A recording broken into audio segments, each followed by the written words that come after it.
Hello, Sovereign. I am really excited to get into this episode of the podcast because I feel it is so long overdue.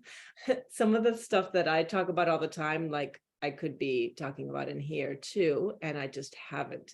So today's episode is about feeling unsafe and the experience of triggers as opportunities or invitations to expand your nervous system capacity. So, as you might imagine, triggers and the experience of lacking safety comes up a lot in my work, especially with couples, intimate partnerships.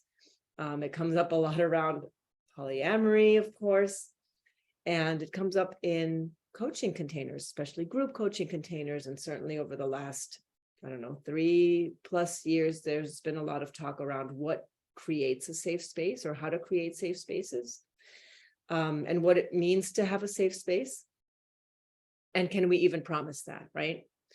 And then it comes up a lot around entrepreneurship. I write a lot of content around acknowledging the ways that we are inviting ourselves to put our offers out there, the way that we become more visible, the way that we are known in our industry doesn't feel really safe. Like it feels like exposure, like we're exposing ourselves to possible rejection and abandonment and being canceled, right? All of that stuff is part of entrepreneurship. It just doesn't feel safe to our nervous system because our nervous system is perceiving a threat. So when people say, I feel unsafe, it often comes across as an accusation. They're telling somebody else. There's an underlying message that you're making me feel unsafe, therefore I feel unsafe, right? This is your responsibility. And so I want to reframe and say that what they're actually saying is that they're uncomfortable. Maybe they're uncomfortable because they feel vulnerable. Maybe they're not feeling met or heard or seen. And maybe they're feeling uncomfortable because they're experiencing some unpleasant or unwanted emotions such as shame and guilt. Shame is the one that comes up the most. And there have been previous episodes where I address shame more directly. So I want to talk first, before we get into all that, I want to talk first about trigger versus activation. I don't like the word trigger. It reminds me of a gun.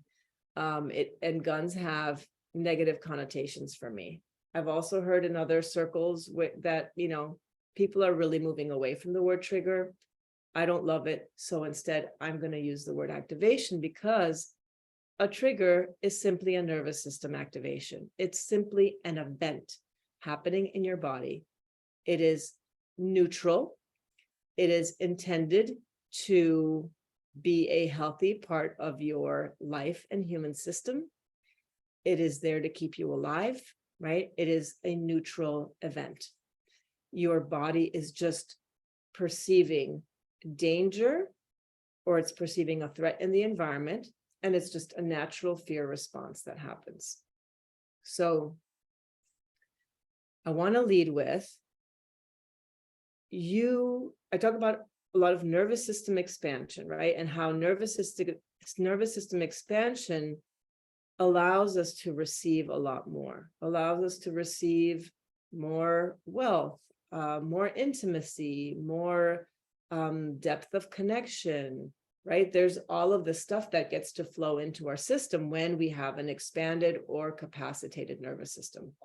And you expand your nervous system capacity when you experience an activation. When you recognize you are actually safe and are able to soothe your way back into a regulated state. That is the process. You experience an activation, you check the facts. Am I actually safe? Physically, yes, I am. Emotionally, maybe, maybe not. Let me assess further. And then when you recognize that you are actually safe, you can soothe your way back into a regulated state. That is the process of expansion, right? That is sort of the brick by brick process of expansion. And it comes through practice, right? And sometimes we heal, right? We expand or we capacitate when the thing that we fear the most actually happens and we realize that we survived it. I know that sounds really stupid, but it's like, it's so true. Like what, because your nervous system is telling you, you're going to fucking die if you experience this. And so we do all sorts of somersaults and cartwheels to avoid the thing we fear. But in reality, we have to gently move towards those things in order to expand our nervous system capacity to tolerate and then to recognize that we actually lived through the thing. So I used to be terrorized of having people talk about me in a way that is like, you know, where my reputation is on the floor, or like people like, it goes with the whole thing of being not liked, and like rejection and all that kind of stuff, right? Bullying. But as an adult, it shows up more as like being canceled or having my reputation be like totally taken the fuck down, right? Making some sort of mistake. And I make lots of mistakes. So it could actually happen. And it did happen recently. I'm not really going to get too much into that. I'm going to get into another example, but it's something that's still highly, highly uncomfortable for me. And it really comes down to, like I said, the terror of being ostracized from a community. And funnily enough, I've had some past life regressions into a past life where I was ousted from my community. This was probably in like Druid times or something, and I died alone. So there's that. But when I went through my divorce and my ex was very hurt and lashing out from that place of hurt, it was very, very hard for me to receive his perception of me or his story of me, the way that his image, his internalized interpretation of who I was. And his image of me was what he needed it to be in order for him not to feel the pain of grief and loss, right? And I understood that.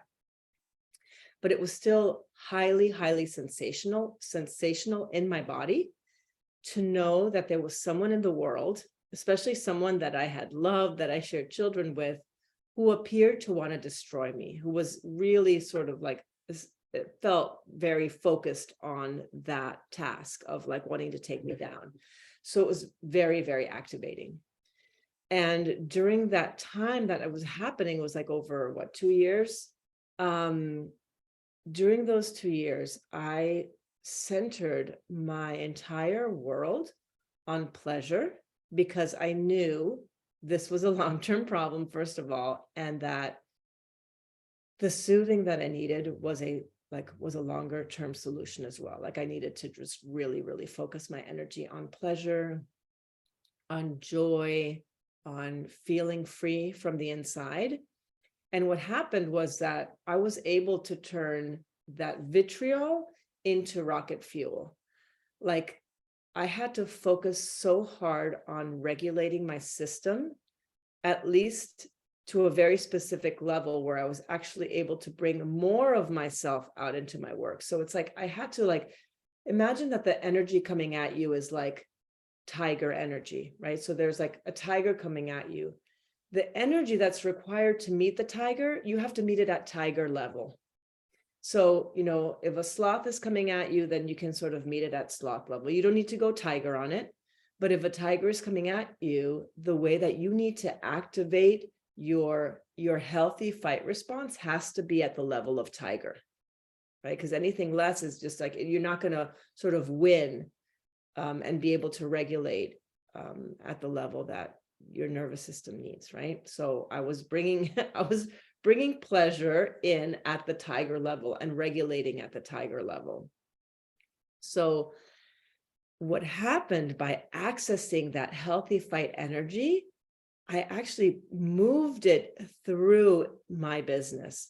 I started sharing my message more.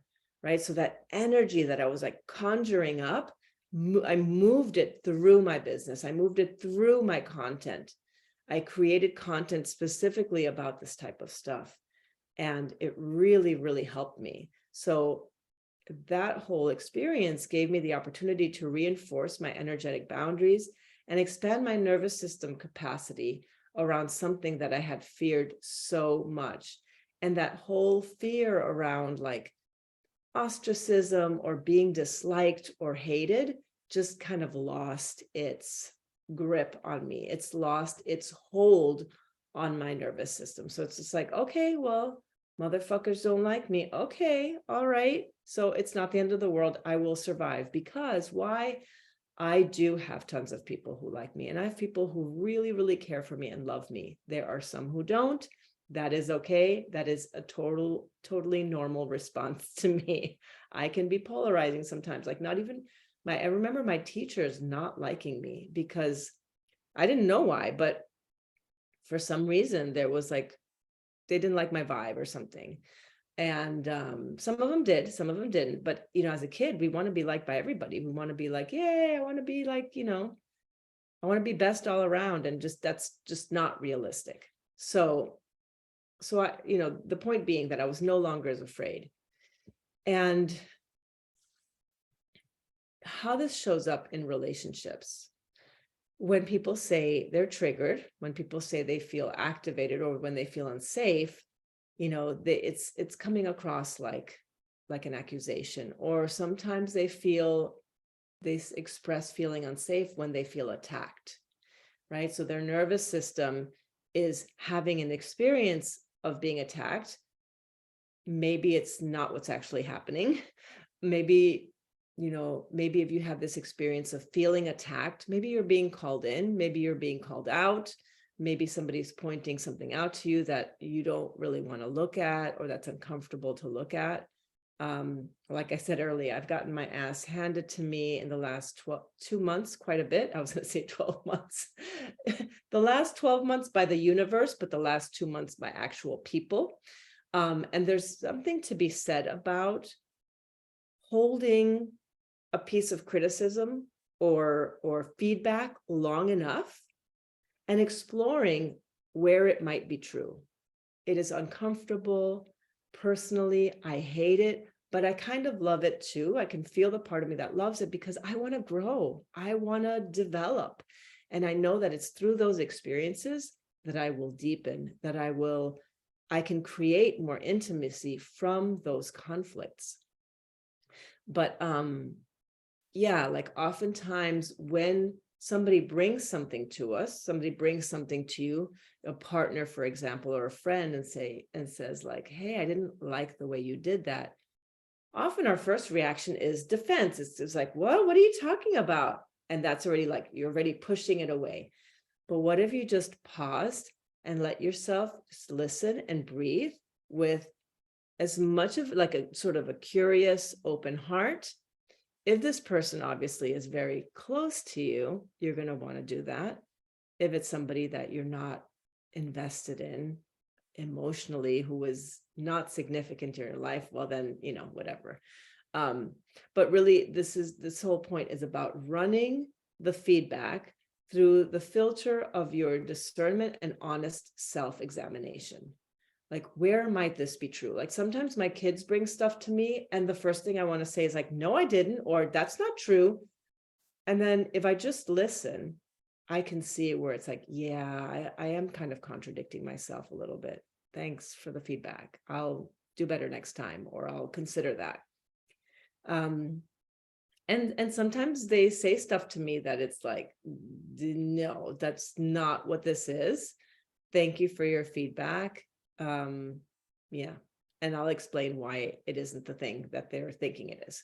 But the point is, you take the learning and let the rest go. And having a nervous system that is capacitated doesn't make you a better person, doesn't make you a better human, but it does give you more choice. You have to expand your nervous system capacity to have different results in your, like for a deeper connection in your relationships, if you want a bigger life, if you want more success in your business, you have this, it's sort of like a no-brainer, or like it's not an option for you to like not capacitate your nervous system. It's just, it has to happen for you to like just live grander and bigger and like sort of open yourself up wider to the opportunities and the possibility that is available to you.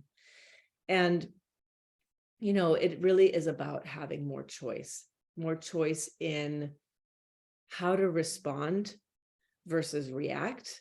And I can still, as much as I've done this work, I can still feel the parts of me that react. And sometimes I just am reactive.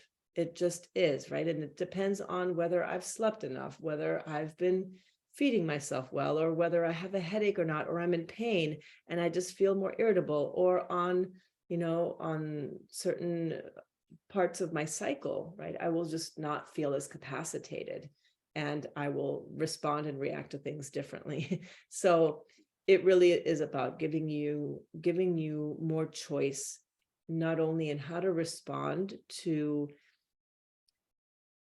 things, people in sort of the immediate environment or even online, but also about having a bigger life and experiencing just more joy in your business, just creating the life that you want, essentially. And, when it comes to trigger warnings, I don't do them.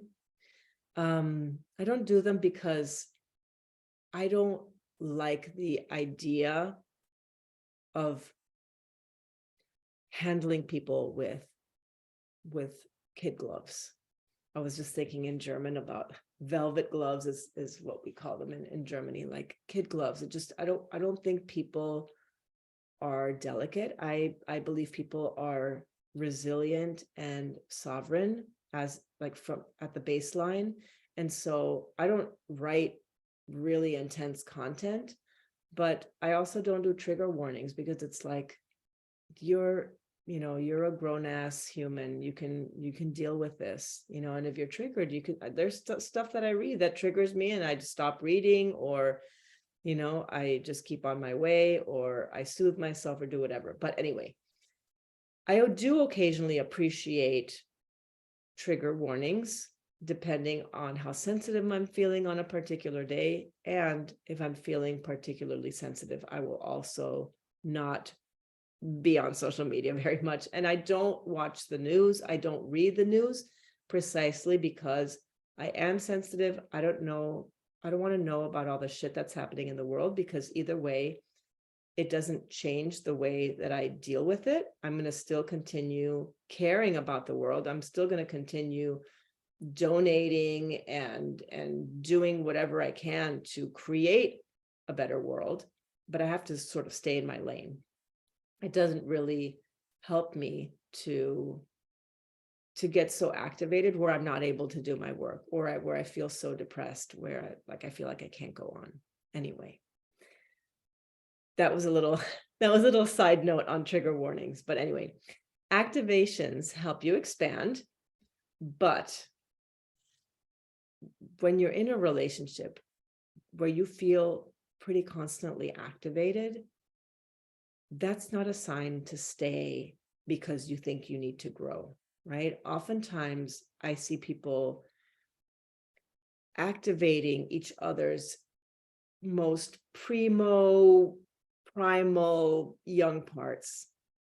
And I'm like, it doesn't need to be that hard, right? Like we're going to activate each other, right? And it can also feel easy to navigate through those activations. So I'm talking here about the twin flame relationship versus the soulmate relationship.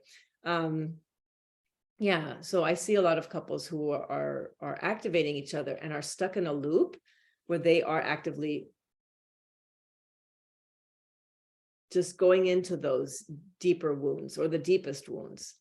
And this doesn't mean to leave the relationship. It just means that the level of skill that's needed to navigate that depth of activation, it's very high. And it's something that you may need to either work on or let go for now or come back to if and when the time is right. Like sometimes it's time to take a pause, or it's time to invest in a coach, or it's time to get more therapy or get a different type of therapy when you see stuff coming up continually or repeatedly. And it's like, you can't get through the loop, right? You can't interrupt the loop.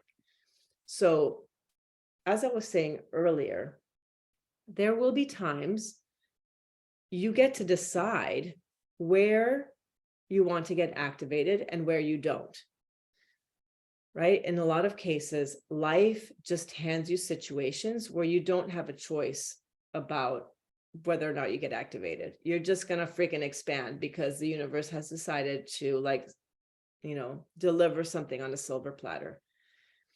So whenever you can exercise choice about whether or not you get activated, recognize that those are moments you can set boundaries. Like, use your discernment. Again, if it is a dear friend coming to me and saying, Isha, I really need to talk to you about something, I'm going to take a breath and I'm going to be like, okay, all right, I'm not going to like this. I can already feel like I'm in trouble, right? All of these experiences coming up, but because I value the friendship, I'm going to do the best to regulate myself and like show up for that, because I know that I'm going to grow. There is something they're wanting to bring to my attention that I may need to work on. However, if it's somebody who, doesn't know me that well or doesn't know me at all, I'm not going to take the time. I'm probably not going to take the time to really listen to an opinion or something they have to say to me, right? If they're upset about something, I will listen because I do want to grow, and I'm going to filter it though through that discernment and be like, where is this true? Where is what they're telling me? Where is there like an ounce of truth in there? Can I just take that piece and discard the rest, right?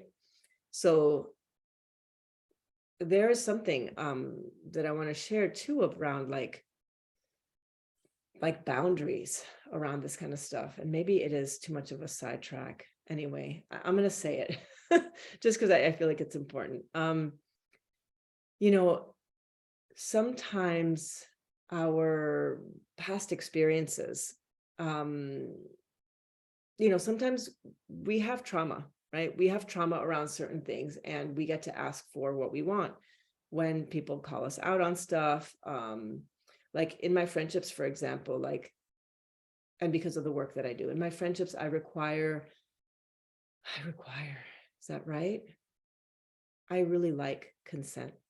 So when somebody's coming to me and they're just like, they want to rant and they want to like, just have like a dump session, sometimes when I'm not feeling as capacitated, I really want consent because I want to prepare myself to be able to hold whatever this person is bringing to me. And because of the work that I do, I don't always feel capacitated. Like I feel like I need a lot of rest, and I'm pretty high in absorption of other people's energy. So I do need time to sort of like filter out stuff or like let things go. And I do really like consent when somebody's coming to me to share something with me that they don't like, or it's really just about me preparing my nervous system to receive what they have to say. So I feel like I just needed to say that as a side note, because you get to ask for what you want. You get to, when you're being presented with a choice about whether you want to expand your nervous system or not, whether you want to get activated or not, you get to say yes and no. And in those situations, I'm a no. I don't like people to bring their rants to me. I don't like people to sort of like dump with me without me sort of like knowing it's going to happen or having a sense that it's going to happen. Sometimes, most of the time I'm okay, but sometimes I'm not. So the steps to expand your nervous system. Obviously, you want to be tracking, you want to be noticing, you want to have a relationship with your body where you can sort of feel or hear the hum of your nervous system at all times, right? It's constantly it's constantly assessing, it's constantly moving. So it's from moment to moment, you want to be assessing what's happening, different situations, different people. This morning, I had a situation where I got a notification that a payment to an electrical company didn't go through. And I felt really angry. It's like, oh, I don't want to be on the phone with the bank again. And I'm pissed, right? And then I'm like, okay, I'm noticing, I'm noticing like high energy. So took some breaths, obviously noticing when it happens is the first step. The second step is to track sensations in your body. When that thing happened with the payment, I could feel all my energy sort of up in my shoulders and chest and my throat come up. My jaw was feeling kind of hard and tense. So, and I wasn't feeling uncomfortable, but I could feel myself just like getting tight inside. And then the third step is to assess for actual safety.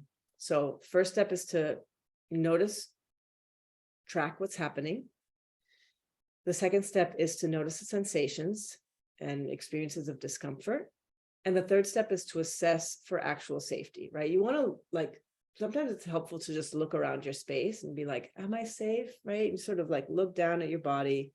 Yeah, I'm safe. I'm actually safe. I'm okay. I'm going to be okay. Right. And you just give yourself a little bit of a pep talk.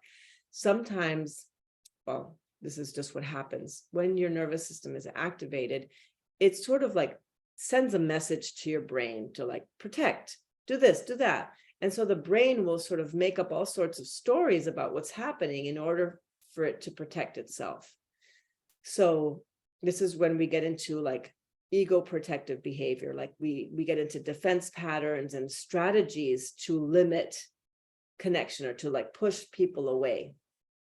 Right? When somebody brings a grievance to me, when a friend brings a grievance to me, my first reaction is, what the fuck are you talking about? What the hell? Right? And so I know that that's what my brain does. The first thing is to push away, right? To avoid, deflect, right? Just to push away in some shape or form. And then I know that's what my brain does. So I know that to not pay attention to those thoughts and to instead breathe and soothe myself, which is the fourth step after noticing your thoughts, is to actually the fifth step after noticing your thoughts. Breathing and soothing. So you just want to like take a breath, and soothing can take all different types of forms. It can take the form of like self-touch, just kind of like touching your hair or touching your arms, touching your body somewhere, giving yourself a squeeze, or it can be engaging in a behavior that you experience as pleasant. Maybe it's cooking, maybe it's knitting, maybe it's taking a walk outside and taking some breaths. Maybe it is calling a friend and saying, oh, I'm really scared. This friend called me out and I'm just feeling really nervous about having that conversation. So like just getting connection in those moments, whether it's in nature, whether it's with another person or with your own body, it really is about connection, coming back into your body in a gentle way, or treating yourself to a lovely meal and just kind of like, oh, okay, yes, things are going to be okay. So those are the 5 steps. I'll repeat them again. Notice when you get activated. Second step is track sensation. Notice where the discomfort is happening in the body. Maybe you want to also track fear. The third step is assessing for actual safety. Most of the time, you will be physically safe, right?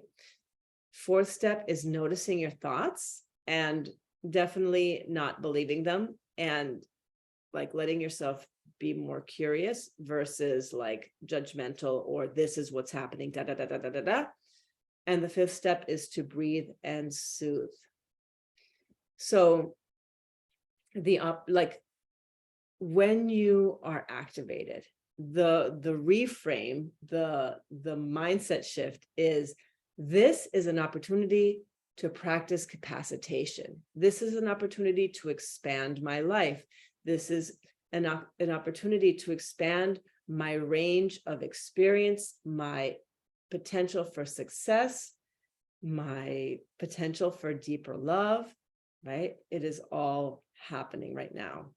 So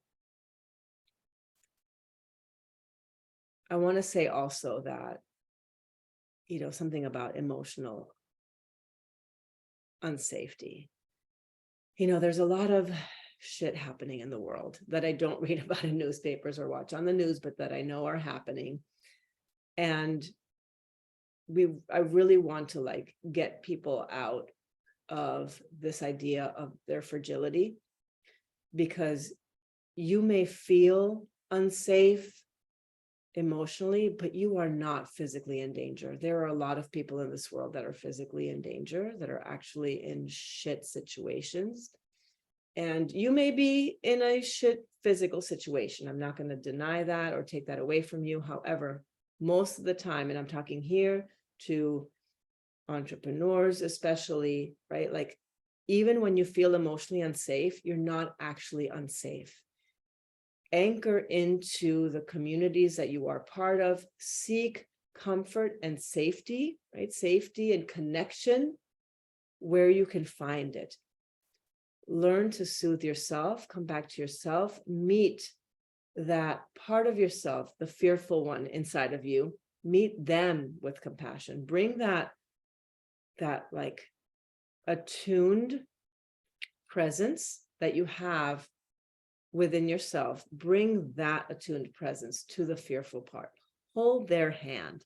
That is so much more powerful to build your nervous system capacity than anything else. And that is part of the process of, practicing sovereignty, is meeting those parts of yourself that you feel like in the place of where you might have some insecure attachment, or I don't really like those terms either, but for the sake of everybody understanding what I'm saying, when you have that anxious attachment, or when you have that insecurity, that is how you bring security to yourself, is by meeting those parts of yourself with compassion, with the attuned presence, and staying with them as long as they need, so that they feel safe again, so that they're regulated again. Okay? So again, when you feel activated, it's going to be uncomfortable. You're not going to like it, and you don't have to like it.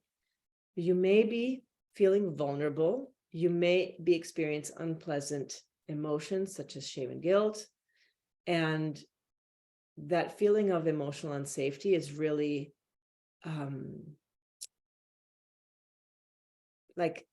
you want to be willing.